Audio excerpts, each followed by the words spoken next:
UP board से जुड़ी बड़ी खबर है। महाकुंभ के बाद शुरू होगी बोर्ड की परीक्षा। अंतिम दौर में यूपी बोर्ड परीक्षा की तैयारियां, रिजल्ट तय समय पर ही घोषित होगा।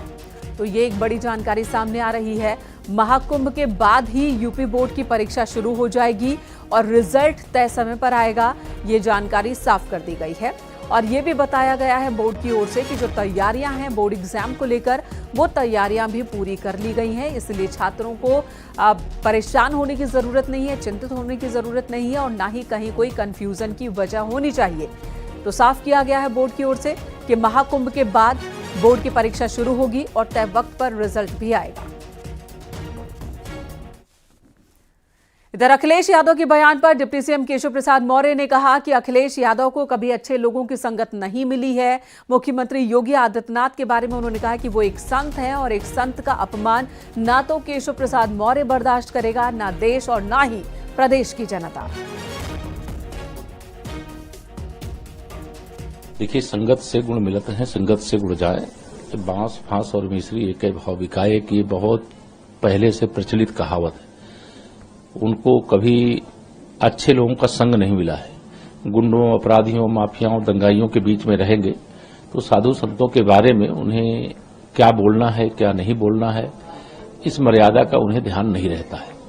उत्तर प्रदेश के मुख्यमंत्री योगी आदित्यनाथ जी एक संत हैं और संत का अपमान न तो केशव प्रसाद बर्दाश्त करेगा, न प्रदेश की जनता बर्दाश्त करेगी, न देश की जनता बर्दाश्त करेगी और इसका खामियाजा उन्हें चाहे उपचुनाव हो चाहे चुनाव हो, उसमें उसे भुगतना पड़ेगा। बटेंगे तो कटेंगे के नारे पर सियासत थमने का नाम नहीं ले रही है। हिमाचल के मंडी से सांसद कंगना रनौत ने अब योगी आदित्यनाथ के इस नारे का समर्थन किया। कंगना ने कहा कि उनका ये बयान एकता का आह्वान है। बटोगे तो कटोगे, कहीं ना कहीं ये this is a call for unity. एकता ही हमारी शक्ति। हम बचपन से पढ़ते आ रहे हैं, हम छोटे छोटे क्लासेस में हमें समझाया जाता है कि एकता ही हमारी शक्ति है। जब तक हम एक हैं तब तक नेक है, अगर हम बटेंगे तो हम कटेंगे। ये हर इंसान समझता है और ये माइक्रो कॉस्म में, चाहे घर हो, हम परिवार में भी तो यही कहते हैं ना कि परिवार साथ में होना चाहिए।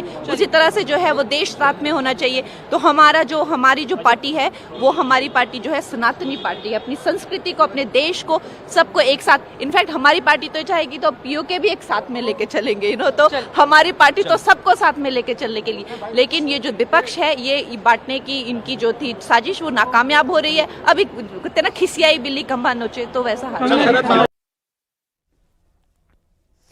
तो वहीं समाजवादी पार्टी की सांसद डिंपल यादव कह रही है कि बीजेपी के सहयोगी अजित पवार और कई नेता सीएम योगी के इस बयान के खिलाफ हैं।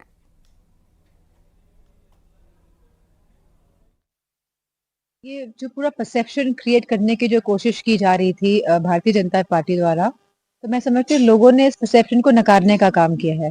जहाँ लीडर्स निकल के आ रहे हैं और इसके खिलाफ बोल रहे हैं, वही हमने देखा है कि अजीत पवार जी ने भी इसके खिलाफ बोला है। और तो कहीं ना कहीं मैं समझती हूँ ये जो नारा दिया गया है ये लोकतांत्रिक नहीं है। मुरादाबाद की कुंदरकी विधानसभा सीट पर उपचुनाव होना है। एसपी सांसद आदित्य यादव ने प्रत्याशी हाजी रिजवान के लिए चुनाव प्रचार किया और इस दौरान आदित्य यादव ने कहा कि चुनाव के वक्त लोकल फोर्स का कम ही इस्तेमाल हो तो अच्छा है। उन्होंने आशंका जताई है कि बीजेपी बेईमानी कर सकती है। लोकल फोर्स का कम से कम प्रयोग हो, बल्कि सेंट्रल फोर्सेस पोलिंगों पे लगाई जाए। साथ में कई ऐसी पोलिंग है जो संवेदनशील मानी जाती है। सभी पे सीसीटीवी कैमरेज होने चाहिए चालू स्थिति में, क्योंकि हम लोगों को, समाजवादी पार्टी को पूरे आसार दिख रहे हैं कि भारतीय जनता पार्टी बेईमानी करने का प्रयास कर सकती है। इसीलिए हम लोग आपके माध्यम से चुनाव आयोग को आने वाले अभी समय में शिकायत भी करेंगे और हमारे डेलीगेशन भी जाएगा मिलने के लिए रिटर्निंग ऑफिसर से, और लखनऊ में भी इसके ऊपर हम लोग दस्तावेज इकट्ठे करके बात करेंगे। आदित्य जी, कोई ऐसा प्रूफ है जो मीडिया के सामने आप दे सकें कि समय के साथ हम बिल्कुल प्रूफ देंगे, उसको दिखा सके, हम बिल्कुल प्रूफ देंगे। कंपाइल करके जो वोटर आईडी की मैंने बात की है उसके लिए हम प्रूफ को कंपाइल कर रहे हैं।